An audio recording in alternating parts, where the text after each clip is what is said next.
This top assassin carries only one bullet for each mission. This time, his target is on a high-speed train 2,000 meters away, and the train is traveling at an astonishing 500 kilometers per hour. Jack first uses a rangefinder scope to determine the closest feasible shooting distance, which is 1,240 meters. Next, he measures the wind speed, wind direction, and air humidity, and uses this data to adjust the trajectory of his sniper rifle. Finally, he loads the bullet, chambers it, and waits quietly for the target to appear. While moving his hands from time to time to prevent his fingers from stiffening, the train speeds along the track, and Jack aims at the moving target through the scope. Just as he is about to pull the trigger, he notices a little girl standing next to the target, so he quickly shifts the sniper rifle to the left. At the moment the train enters the tunnel, he pulls the trigger without hesitation.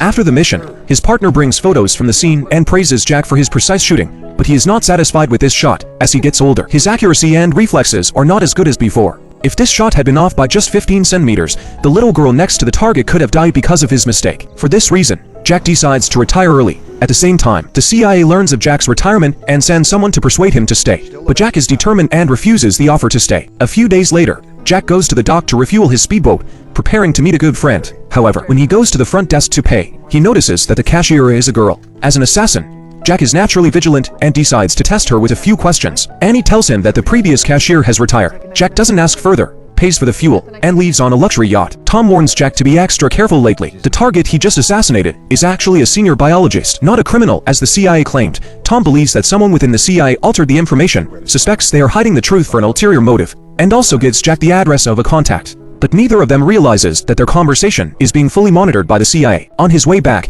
Jack notices something wrong with the fuel gauge of his speedboat. After a vigilant check, he finds a listening device under the steering wheel. He immediately thinks of Annie. Jack quickly returns and finds Annie, handing her the listening device without a word. At this point, Jack clearly knows that Annie works for the CIA, but he doesn't press for more information. Meanwhile, the CIA director thinks that after training Jack for so long, since he can no longer serve them, they might as well get rid of him. That night, Jack suddenly receives a perimeter alert on his phone. Someone is approaching his house.